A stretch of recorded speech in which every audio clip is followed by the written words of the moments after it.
Hello friends, we take up module 17 of the paper second. Today we will focus our attention on Italian and Spanish painters of the Baroque period.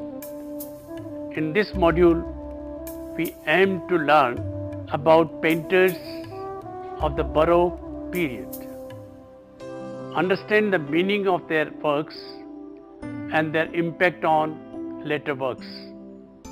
In this module, we shall study the following artists: Carracci, Michelangelo Merisi Caravaggio, Artemisia Gentilessa, Giordani, Domenichino Guercino, Pietro da Cortona,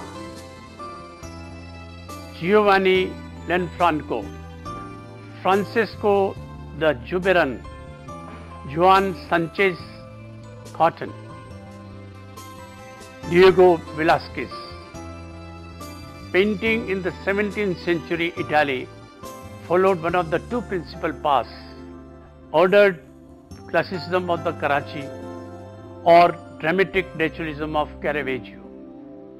Although the leading exponents of these paths were northern Italians and the Carracci family was from Bologna, and Caravaggio was born in or near Milan, they were all eventually drawn to Rome, the center of power and patronage. Carracci. The brothers Agostino 1557 to 1602 and Annibale Carracci 1560 to 1609, and their cousin Ludovico 1555 and 1619 from Bologna, founded an art academy in 1582 to study and teach art theory, Renaissance painting and antique classical sculpture. They placed a high value on accurate drawing, complex figure compositions, complicated narratives, and technical expertise in both oil and fresco painting. During its short time, the Academy had a lasting impact on art education.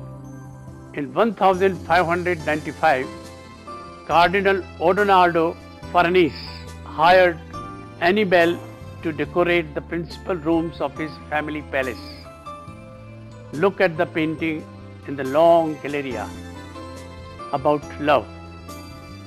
Take from Ovid's Metamorphosis to celebrate the wedding of Duke Renuccio of Parma to the niece of the Pope. Look at the vault, which is designed to show as if easel paintings were mounted on it. 11 framed paintings adorn the vault along with frames. The corners show a combination of flesh, male nudes, marble, bronze and the sky. The poses of Carracci's figures are very natural and relaxed and also comfortable, as they assume the poses of Michelangelo's figures and glow with a warm light. The primary image set in the center of the vault is Triumph of Bacchus, Ariadne, a joyous procession celebrating the wine god. Bacchus' love for Ariadne, whom he rescued after her lover. The ceiling was highly admired, famous from the moment it was finished. The proud Farnese family generously allowed young artists to sketch the figures there. so that Karachi's masterpiece influenced Italian art well into the following century. Michelangelo Merisi Caravaggio, 1571 to 1610. The leading Italian painter of the 17th century, Caravaggio flouted Renaissance artistic conventions very well. As much as challenged the law, he threw a plate of artichokes in the face of a tavern keeper and was also charged for armed assault and murder. His paintings are a realistic observation of the human state, both physical and emotional, and with dramatic use of lighting. In other words, his style combined powerful frank realism and dramatic theatrical lighting and gesture. This was one of the formative influences on Baroque painting. In his painting, Caravaggio renounced the grand style of the High Renaissance. He drew Christian stories in local setting of Italy, the street or the tavern, but the difference was in the use of strong contrast of light and dark that give his figures a sculptural presence. Caravaggio's innovation was a radial naturalism that combined close physical observation with a dramatic, even theatrical use of chiaroscuro, which came to be known as tenebrisme, the shift from light to dark with little intermediate value. He made no preliminary drawings and painted directly on the canvas. His audience was the ordinary observer, was not the social or cultural elite. His early paintings are only about still life and portraits, primarily for his patron Cardinal Francisco del Monte. In painting below a superb still life, look at the fruits and leaves with veins, rendered in a very natural way. The use of lighting just makes the picture more lively. The background is divided by the typical Baroque irregular illumination. The diagonals of the boy's right arm and the tilt of his head extend an invitation to the observer. The light also ensures his look of seduction. This is reinforced by the bright red and yellow peach at the front of the basket, together with the yellow piece of fruit turning brown in the center of the basket. Ask the viewer to enjoy life's pleasures before time escapes. Most of the Caravaggio's commissions after 1600 were religious, and reactions to them were mixed. On occasion, patrons rejected his powerful, sometimes brutal naturalism as unsuitable to the subject of dignity. In 1599, Caravaggio was contracted to decorate the Contarelli chapel in the church of Saint Suigi Icai Francesi. The first version of altar painting, Saint Matthew and the Angel, destroyed in Bellini in 1945, was thought too realistic, insufficiently reverent, and was therefore refused. The second was conceived in a more classical way. It is particularly striking for the solidity of the draperies that enfold the angel, as if so hauled up in his flight.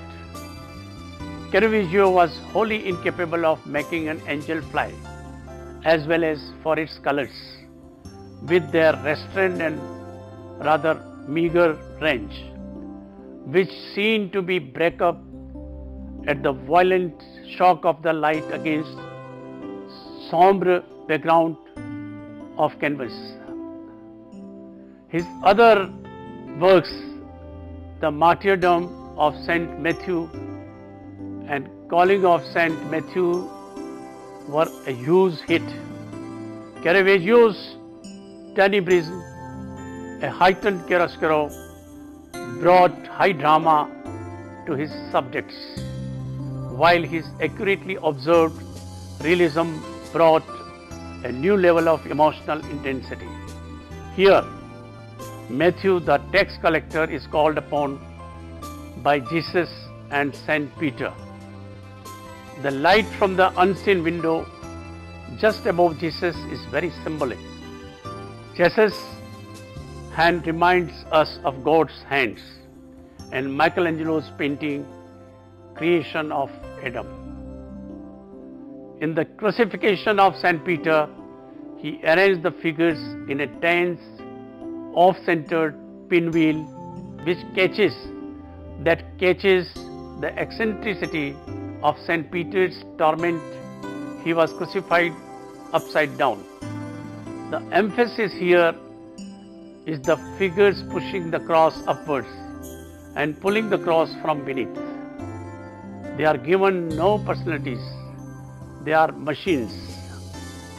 The saint's powerful physique is belied by expression of vulnerability on his aging face. By placing the vigorously modeled figures close to the viewer, Caravaggio reduces the psychological distance between viewer and subject. By illuminating them against the darkened background, he stages the action so that it seems to take place within the viewer's space, a space whose cruel light reveals such banal details as the executioner's dirty feet. True to the ideals of Catholic Reformation, Caravaggio's painting appealed to the senses rather than to the intellect. The painting below was taken by Napoleon to the Louvre from the Vatican. Also called the Deposition, the torso and the arm of Christ remind us of the Pietà by Michelangelo.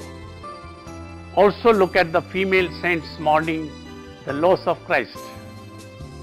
Madonna in blue has a firm face, her arms spread wide across the painting and symbolically over Christ, as if blessing her. This movement comes through the use of light. One of the greatest illusions of painting in the human history is the stone that Christ touches. The original chapel, the altarpiece begins just above the altar, so that the stone is just above the altar. Artemisia Gentilessa. Artemisia's Judith-staying Holofernes exhibits the Baroque taste for violence, illustrates an event from the book of Judith in the Old Testament. Apocrypha.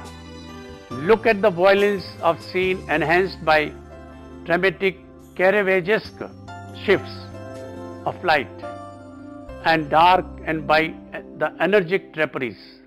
Interestingly, Artemisia learned painting from the father Oreggio.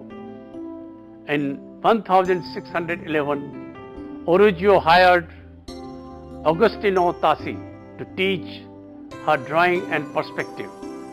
Tassi raped Artemisia and then refused to marry her. When Oreggio sued Tassi, Artemisia was tortured with thumb screws to test her veracity before Tassi was convicted.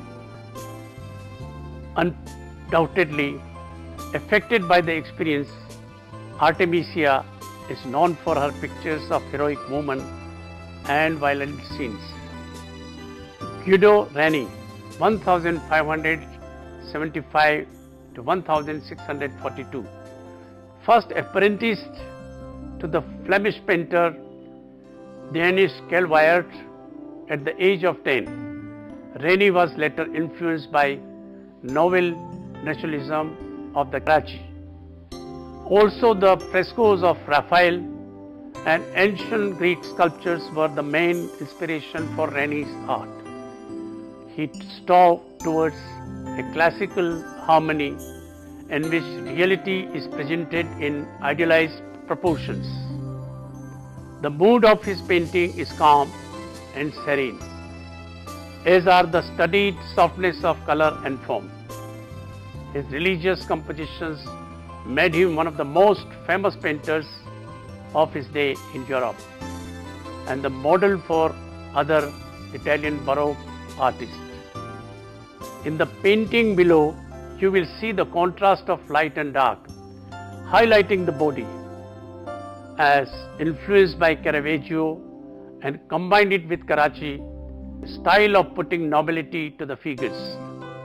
You can see that the cross divides the frame. Also took at the ease people in handling St. Peter's in comparison with Caravaggio. In this painting, look at all women saving their children, depicting their emotional state of mind as the men try to kill them, creating a perfect balance between the two elements. This is an extraordinary compositional arrangement. Of course, the children will become angels as we see the characters at the top waiting for them. Domenichino, 1581 to 1641. He worked with Karachi and in 1602 was in Rome, where he joined the Bolognese artists at work under the direction of Annibale Carracci in the decoration of the Farnese Palace. Domenichino is known for his natural landscape work, which is marked by lucid and balanced compositions, even and serene lighting and subdued colors, and the sober expressions and restrained gestures of its figures. Domenichino occupies an important place in the history of landscape painting because his work had a profound influence on the classical landscapist Nicolas Poussin and Claude Lorrain. In this painting, look at the beauty and sweep of the landscape is controlled by the trees framing it and the diffused light. Guercino, 1591 to 1666. Giovanni Francesca Barberi was nicknamed Guercino because he was Giorgio or cross-eyed. His frescoes freshly exploited the illusionistic ceiling, making a profound impact on 17th century Baroque decoration. In 1621, Guercino went to Rome, where he played an important role in the evolution of Roman High Baroque art. When he played an important role in revolution of Roman High Baroque art, upon the death of Guido Reni, 1642, whose position in Bologna as there to Annibale Carracci had been unsayable, he moved to that city where he was the leading painter until his death. His main work, the fresco Aurora, on the ceiling of grand painter On the ceiling of the grand hall is treated romantic work, painted to appear as though there were no ceiling, so that the viewer could see Aurora's chariot moving directly over the building. Pietro da Cortona, born Pietro Berrettini and named after his native city, Cortona was an important designer of interior decorations. He is the best known for his easel painting and frescoed ceilings such as Vault of Salone or Men's Salon of the Palazzo Barberini in Rome, and carried out extensive painting and decorative schemes for the Medici family in Florence and for the Oratorian fathers at the Church of Santa Maria in Vallicella in Rome. Here we look at the Salon's Palazzo Barberini in Rome. Nothing prepares you for this. You travel from a flat ceiling to a huge ceiling, which is an illusion. Following the architecture of the room, he created the painted illusion of an open, airy architectural framework against which figures are situated, usually seen as oldi sotto in su, apparently coming into the room itself or floating far above it. And the architecture that you see all around is also painted and fake. The 5 compartments how the story of Barberini family, the 5 compartments show the story of the Barberini family. Notice the fluidity, everything flows together into an open center and blue sky. Nothing can get better than this. Lanfranco, 26 January 1582 to 30th November 1647. Born in Parma, he was a pupil of Carracci, but it was Correggio who made the larger impact on him. Soon after his arrival in Rome in 1612, he painted the ceiling frescoes, Joseph explaining the dreams of his fellow prisoners, and Joseph and Potiphar's wife, both 1615 in Palazzo Mattei. The frescoes combine techniques and styles learned from Annibale Carracci and from Lanfranco's own study of Correggio and Caravaggio. Here we are looking at the Saint Charles Borromeo ascending to heaven at Rome. Painted at the end of life, it is the height of Baroque illusionism. What is important here is the clarity with which the subject matter is handled and allowing us to see as much as we can. We now turn our attention to Spanish painters. Francisca de Zurbarán, 1598 to 1664. Known primarily for his religious paintings depicting monks, nuns, martyrs, and for his still lives, Zurbarán gained the nickname Spanish Caravaggio, owing to the forceful, realistic use of chiaroscuro in which he excelled. His commissions from monasteries and churches reinforced his taste for strongly single figures of saints and equally direct narrative scenes. His focus in the painting can be equated to visual meditation. The following painting is one of the martyrdom in which the human suffering of the saint is also shown against a dark background. Serapion belonged to the Spanish order of Mercedarians, dedicated to rescuing Christians captured by the Moors. He was martyred when he agreed as the order required, dying in the place of Christian prisoners. His white habit, so many shades of white, with its beautifully painted folds, and his saging head emphasized the downward pull of his body against the ropes digging into his wrists.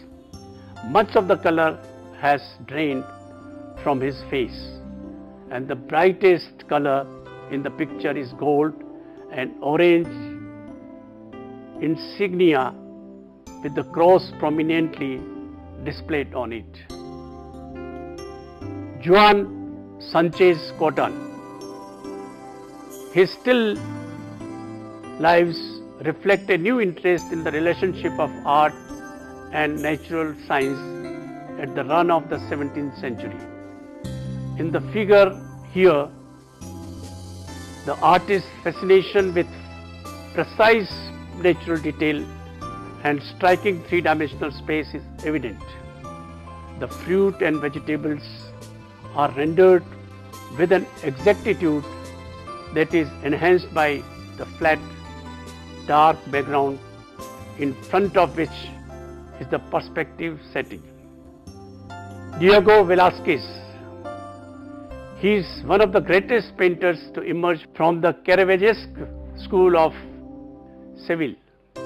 The deep tones and strong light shadows in painting are reminiscent of Caravaggio. Light reflects in different ways of the glazed water pot at the left and the coarser clay jug in the foreground. It is absorbed by rough wool and dense velvet of the costumes. It is refracted as it passes through the clear glass held by the man, and water drops on the jug's surface. In the famous painting above, Bacchus, god of wine, is in the center and joins the peasants, who are obviously very overjoyed to have him. Look at the expressions of each peasant here. Bacchus, seated on a wine barrel, is painted with a paler skin, making him more easily recognizable. Velázquez rarely created mythology, but when he did, it was very great. In this painting, he treats the theme of triumph and conquest in an entirely new way. In 1625, Ambrosio Spinola, the Duke of Alba and the Spanish governor, had defeated the Dutch at Breda. Look at the composition defined by the lenses. He arranges his characters to create a narrative effectively. The sword of the Dutch soldier created a strong diagonal ending with check banner on the right. Portrait-like faces, meaningful gestures, and controlled color and texture convince us of the reality of the scene. In the creation of an imaginary Netherlands in greens and blues, the landscape reaches another level. One of the greatest works, this painting is about the art of painting. In the vast room in the palace of King Philip IV and Queen Mariana, parents of the 5-year-old Infanta Margarita,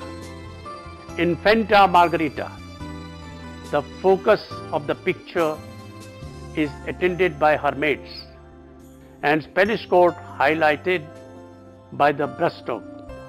Also look at the light focusing on certain parts of the room.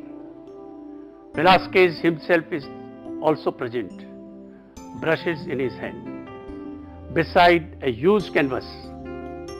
Below the mythological pictures on the black wall, depicting contests between gods and mortals, inevitably won by the gods, inevitably won by the gods, is a mirror which has been the subject of extensive scholarly discussion.